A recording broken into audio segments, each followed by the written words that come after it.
बिस्मिल्लाहिर्रहमानिर्रहीम। आलम इस्लाम की मशहूर व मारूफ शख्सियत दाई इस्लाम हज़रत मौलाना कलीम सिद्दीक़ी साहब दामत बरकातुहुल आलिया जेल से जब से रिहा हो के आए हैं तो हज़रत के जो मुहिब्बीन हैं, मुअतक़दीन हैं, दुनिया भर के अंदर जो रहते हैं, उनमें से हर एक की तमन्ना है कि हज़रत मौलाना कलीम सिद्दीक़ी साहब का जो वक्त जेल के अंदर गुज़रा है उसके बारे में मालूम हो कि किस तरह का वो वक्त गुज़रा, क्या वहाँ के हालात थे, किस तरह के अहवाल पेश आते रहे वहाँ पर। हज़रत मौलाना की तरफ से कोई वीडियो या तहरीरी तौर पर कोई बयान तो अभी तक नहीं आया है। अलबत्ता जो हज़रत मौलाना से मुलाकात के लिए गए हैं तो उन हज़रात के सामने हज़रत मौलाना ने कुछ बातें बताई हैं, जेल की रुदात मुख्तसर सुनाई हैं। इसी तरह की ये तहरीर डॉक्टर रज़ीउल इस्लाम नदवी साहब की भी है। उन्होंने जो हज़रत मौलाना कलीम सिद्दीक़ी साहब से मुलाकात हुई है उसको ज़िक्र किया है और फिर मुलाकात के दौरान जेल के कुछ अहवाल हज़रत मौलाना से मालूम किए। तो चंद बातें हज़रत मौलाना ने वहाँ के बारे में बताई हैं। ये चंद मुख्तसर सी बातें हैं, इसलिए कि वहाँ में उन्होंने ख़ुद लिखा है कि मेहमानों का तांता लगा हुआ था, इतना वक्त नहीं था कि मौलाना से वहाँ के तफसील के साथ हालात सुने जाएँ।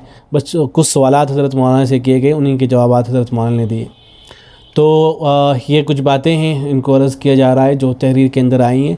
हज़रत मौलाना कलीम सिद्दीक़ी साहब दामत बरकातुहुल आलिया से एक सवाल तो ये किया गया कि ये इनामुर रहमान ख़ान साहब कोई थे साथ में डॉक्टर रज़ीउल इस्लाम साहब के, तो उन्होंने सवाल किया कि मौलाना हमें आपके बारे में बहुत ज़्यादा तशवीश थी, कुछ अहवाल सुनाइए। तो मौलाना ने फरमाया कि गिरफ़्तारी के बाद 15 दिन में पुलिस रिमांड पर रहा, लेकिन अफसरान का रवैया बहुत इज़्ज़त व एहतराम का था।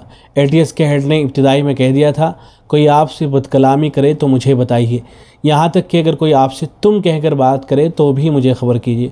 उन्होंने ये भी कह दिया था कि पूछगछ के दौरान में आप जितनी देर बैठना चाहें बैठें, जब थकान महसूस करें तो बता दें, हम आपको आराम का मौका देंगे। ऐसे ही मौलाना से ये भी मालूम किया गया कि जेल के कुछ हालात सुनाइए, वहाँ के बारे में कुछ बताइए। तो हज़रत मौलाना कलीम सिद्दीक़ी साहब दामत बरकातुहुल आलिया ने जवाब में फ़रमाया कि जेल के दवाबित में काफ़ी सुधार हुआ है, तमाम कैदियों के साथ यकसां बर्ताव किया जाता है, खाने का मेयार भी अच्छा हुआ है, कुछ शिकायत सामने आए तो उन्हें दूर करने की कोशिश की जाती है। मौलाना से ये भी मालूम किया गया कि क्या जेल में दूसरे कैदियों से मुलाकात का मौका दिया जाता है। तो मौलाना ने जवाब में फ़रमाया कि एक बैरक में जितने कैदी हों वो मिल सकते हैं।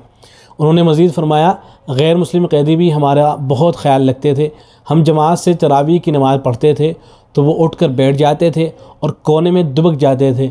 हम उनसे कहते कि आप लोग एक तरफ लेटे रहें, लेकिन हम लोग जब तक नमाज़ पढ़ते वो लेटना पसंद नहीं करते थे।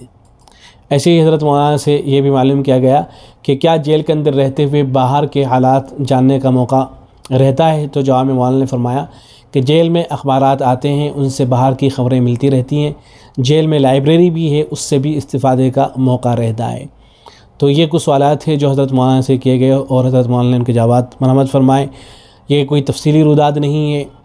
अल्लाह करे कि हज़रत मौलाना कलीम सिद्दीक़ी साहब दामत बरकातुहुल आलिया का कोई तफसीली बयान आए ताकि लोगों को मालूम हो कि हज़रत ने ये अय्याम किस तरह से गुजारे हैं। अस्सलामु अलैकुम व रहमतुल्लाह।